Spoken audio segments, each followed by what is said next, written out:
Ngayong pong gabi, ito ay aking nilagyan ng pamagat at demoniac. Isang lalaki na may sapi na libo-libong demonyo ang nasa kanya. No? At sa istoryang ito, makikita natin na walang problema sa Panginoong Hesus kung milyon-milyon man demonyo ang nasa iyo. Sa istoryang ito, ipinakita ng Panginoon ang kanyang kapangyarihan na lahat ng tuhod ay luluhod sa kanyang harapan. So dito po sa Mark chapter 5 verse 1 hanggang 20 po. Ang sabi rito, dumating si Jesus at ang mga alagad sa ibayo ng lawa sa lupain ng mga Geraseno. Pagkababa ni Jesus sa bangka, siya'y sinalubong ng isang lalaking galing sa libingan. Ang lalaking ito ay inaalihan ng masamang espiritu at sa libingan naninirahan. Hindi siya maigapos ng matagal kahit tanikala ang gamitin. Malimit siyang ipangaw at gapusin ng tanikala. Ngunit pinaglalagot-lagot niya lang ang mga ito. Pinagbabali-bali ang mga pangaw. Talagang walang makasupil sa kanya. Araw at gabi, nagsisigaw siya sa libingan at sa kaburulan. At sinusugatan ng bato ang kanyang sarili. So makikita po natin dito, isang lalaki na possessed ng napakaraming demonyo, ipinakita po sa salita ng Diyos kung saan siya dinala ng mga demonyo, kung saan na siya pinatitira, sa libingan. At ang sabi siya ay ginagapos, pero wala nang makapigil sa kanya. At ang sabi rin dito, sinusugatan ng kanyang sarili. Araw-gabi, humihiyaw. Nagsisigaw sa burol. So wala siyang katahimikan. Ultimong sarili niya, hindi niya na alam na yun yung sarili pala niya na kanyang sinusugatan. Pero tingnan niyo ang nangyari one day nung dumating ang Panginoong Hesus sa lugar kung saan siya naroroon. Ang sabi nito, verse 5 ng Marcos, verse 6 ng chapter 5, malayo pa'y natanawan na niya si Jesus. Siya'y patakbon lumapit at nagpatira pa sa harapan niya at sumigaw ng malakas, Jesus, anak ng kataas-taasan Diyos, anong pakailan mo sa akin? Huwag mo akong pahirapan, alang-alang sa Diyos. Sinabi niya ito sapagkat inutos sa kanya ni Jesus, masamang espiritu, lumabas ka sa taong ito. Tinanong siya ni Jesus, ano ang pangalan mo? Pulutong, sapagkat marami kami. Mahigpit nang pinakiusap kay Jesus na huwag siyang palayasin sa lupain iyon. So makikita po natin dito ang merong demonyo sa katawan. At ang sabi po rito sa verse 11, sinabi po rito kung ganong karaming demonyo nakatira sa lalaking ito. Doon daw sa libis ng bundok ay merong malaking kawan ng baboy na nanginginain. Nagmamakaawa kay Jesus ang masamang espiritu na ang wika, papasukin mo na lang kami sa mga baboy. At sila'y pinahintulutan niya. Lumabas sa tao ang masasamang espiritu at pumasok nga sa mga baboy. Ang kawan na may 2,000 ay sumibat ng takbo tungo sa pampang ng lawa, nahulog sa tubig at nalunod. Okay, tingnan po natin ang nangyari dito sa lalaki na sabi rito, pagbasihan na lang po natin ang dami ng baboy, yung libo-libong baboy. Pero alam niyo po ba ibig sabihin po ng legion, ng pulutong? 3,000 to 6,000 ang bilang po ng mga yon. Pero sabi rito, sa 2,000 baboy, pwedeng 2 demonyo, bawat isang baboy ang pumasok sa baboy na yon. Pero lahat po ng libo-libong demonyo to, kung mapapansin nyo, galing sa isang tao. So, kaya ganun kagrabe ang ginagawa sa kanya. Ganun siyang kalakas. Kaya makikita nyo mga demon possessed, ang lalakas nila. Na yung kadena, baliwala sa kanya. Nilalagot-lagot niya lang na parang sinulid. Pero one day, this demon possessed meets Jesus. Na yung paa pa lang ang tinapak ni Jesus doon sa lugar kung nasaan siya. Makikita po natin, hindi naawat ng libo-libong demonyong ito na siya'y lumuhod sa harapan ni Jesus at magmakaawa. Kaya, hindi mo ba nakikita rito ang sarili mo? Ikaw na nanonood ngayon, alam ko, lahat tayo merong pinaglalabanan. Pero, this is a big challenge to us. Siguro naman, hindi mas marami ang demonyo natin sa katawan kaysa sa lalaking ito. Dahil nakatira pa tayo sa bahay. Hindi pa tayo nakatira sa sementeryo. Hindi pa natin sinisiraan ang ating sarili. Hindi pa natin ito sinusugatan. Hindi pa natin pinaglalagot-lagot ang mga kadena. Hindi pa natin yung ginagawa. Pero, makikita ninyo kung gaano kalakas, no? Kung gaano na tinotorture ng mga libo-libong demonyong ito ang lalaking ito.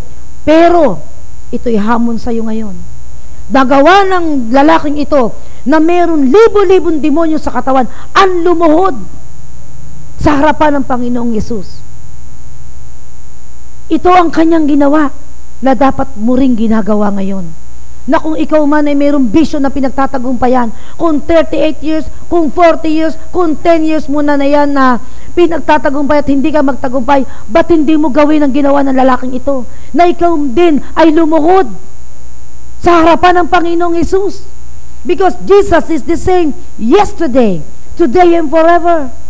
Kung ang lalaking ito ay nakalaya mula sa libo-libong demonyo, bakit hindi ikaw? Bakit hindi ako? Bakit hindi ang anak mo? Bakit hindi ang asawa mo? Kayang-kaya ng Panginoong Yesus. Because, ang sabi sa 1 John 3:8, that Jesus came to destroy the works of the enemy in our lives. So, only Jesus can destroy it. Kaya, ito po ang dahilan. Kaya ang Panginoong Yesus ay dumating dito sa lupa upang wasakin ang gawa ng dyablo sa buhay ng mga tao na patuloy na winawasak ng mga dyablong yan. Kaya katulad ng lalaking ito, huwag tayong magpa-impluwensya sa mga bulong ng mga demonyo. Hindi nila nagawang awatin na lumuhod ang lalaking ito. Na bagamat kontrolado na nila, pero in his mind, makikita po natin yung the power of the free will. Tayo pa rin ang masusunod, hindi sila. Sapagkat sa atin ibinigay ang authority dito sa lupa, hindi sa mga anghel. Kaya tayo po'y napakapalad. Dahil nilikha tayo ng Diyos na katulad niya, binigyan niya tayo ng kapangyarihan, na sa pangalan lang niya, lalayas ang demonyo, sa pangalan ng Panginoong Yesus, gagaling ang may sakit. Lahat ng iyan ay mga benepisyo na nakuha natin nung siya'y ipinako sa krus ng Kalbaryo at nang siya'y muling mabuhay. Kaya, itong panahon na to na nung pinalaya ng Panginoong Yesus, ang lalaki ito mula sa libo-libong demonyong ito. Lalo na ngayon, sapagkat nung panahon na ito, si Jesus ay hindi pa namamatay. Sa panahon natin ngayon, namatay na ang Panginoong Yesus. At ngayon ay nandun na siya sa kanang kamay ng Ama. Nakatira na ngayon sa atin ang banal na Espiritu. Kaya ang sabi ng Panginoon sa John 14:12, na mas higit pa sa nagawa ng Panginoong Yesus ang magagawa natin dito sa lupa, sapagkat siya ngayon nandun na sa kanang kamay ng Ama. What a good news for us, that because of the death of Jesus Christ, nagkaroon tayo ng kapangyarihan. Kayang-kaya natin na magtagumpay sa mundong ito. Na kung ano man ang bisyo na hindi mo kayang pagtagumpayan, lumuhod ka. Itaas mo ang iyong mga kamay. At makikita mo kung paano ka palalayain ng Panginoon. Mismo aminin mo sa harap ng Diyos, hindi mo kaya na palayain ang iyong sarili. Kailangan mo ng tulong ng Panginoong Jesucristo. Siguro naman hindi mo pa dinadanas ang mga bagay na ito. Hindi ka pa naman nakatira sa sementeryo. Hindi ka pa naman siguro nagsusugat sa sarili mo. Pero pinakita sa atin ang worst na senaryo ng lalaking ito. Nagawa ng Panginoong Yesus na palayain ng lalaking ito. At kung mapapansin ninyo, nakiusap ang mga demonyong ito na pumasok sa baboy. Bakit baboy ang pinili nila? Dahil ang baboy po ay marumi. Makikita po natin dito, mahilig ang mga demonyo sa mga katawan na marurumi. Kaya patuloy tayong itinutulak ng mga demonyong yan na magkasala. Kaya wag po tayong pumayag. Maging matalino po tayo. Hindi tayo dapat magpatuloy sa pagkakasala. Dahil ang sabi dito sa John 14:23-24, ang sabi doon, ang umiibig daw sa Panginoong Yesus ay tumutupad, sumusunod sa kanyang mga salita. At ito ang reward mo. Once you obey the Word of God. Ang sabi dito sa John 14:23, na ang Ama daw ay iibigin tayo. Ang Anak ay sasama sa atin. Silang dalawa ay maninirahan sa atin. Plus the Holy Spirit in you. Hindi ba't untouchable ka? Hindi ba't napakaganda ng benepisyong ito? That once you receive Jesus Christ as your Lord and your Savior, ang Ama, ang Anak, ang Banal na Espiritu, nasa iyong lahat yan. You are now complete in Jesus Christ. Ang sabi ng Colossians 2:10. So, wala na sa silong ng langit matatagpuan ang kaligtasan, kundi sa Panginoong Hesukristo lamang. At makikita po natin, bakit kaya pinayagan ng Diyos na pumasok sa mga baboy ang mga demonyong espiritong ito mula sa isang lalaki ang 2,000 demonyo na ito? Alam niyo po ba kung bakit? Ipinakita ng Panginoong Hesus kung ano ang kayang gawin ng mga baboy na ito. Na kapag siya'y nasa iyo, katulad ng ginawa sa lalaking iyon, ilalayo ka sa pamilya mo. No? Andun ka, nakagapos ka, nakatali ang kamay, nakatali ang paa, at sinusugatan ang sarili. Nag-iiyaw. Araw at gabi. At ito'y hindi gusto ng Diyos. At makikita ninyo, bagamat ganito ang sitwasyon ng lalaking ito, bagamat siya'y nasa libingan, hindi siya nakalampas sa mata ng Diyos. Sapagkat ang Panginoon ay hindi natutulog. Alam niya ang sitwasyon mo ngayon. Alam niya kung nasaan ka. Alam niya rin nanonood ka ngayon. At ang gusto ng Diyos, katulad ng sa lalaking ito, gusto ka rin niyang palayain. Ang kailangan lang sa'yo, lumuhod sa Kanya. Magpakumbaba ka. Itaas mo ang iyong mga kamay at sabihin mo, Panginoong Hesus, nagawa mong palayain ang lalaking ito, magagawa mo rin akong palayain sa aking mga bisyo ngayon na hindi ko kayang alisin na mag-isa. Kaya makikita po natin sa mga baboy na to, pinayagan ng Panginoong Hesus na pumasok. Ang dahilan po para ipakita sa mga tagaron, ito ang kayang gawin ng mga demonyong ito, na once na pumasok sa tao, pumasok sa hayop, nagpapakamatay. Pero makikita po natin dito sa istoryang ito, nalungkot po yung mga tagaron. Nung makita nila na ang lalaki, nung lumabas yung mga demonyo, ay nakaupo, may damit at matino ang isip. Sila po'y natakot. Pero mapapansin ninyo, ang mga tao, nung siya'y may sanib, hindi sila natatakot. Pero nung siya'y matino na, ang sabi dito sa Biblia, nung makita nilang matino ang isip, natakot sila. At ano ang next na ginawa ng mga taong ito? Pinakausapan nila ang Panginoong Hesus na nagpalaya sa lalaking ito. Umalis ka na, Hesus. Ano po ang pinanghinayangan nila?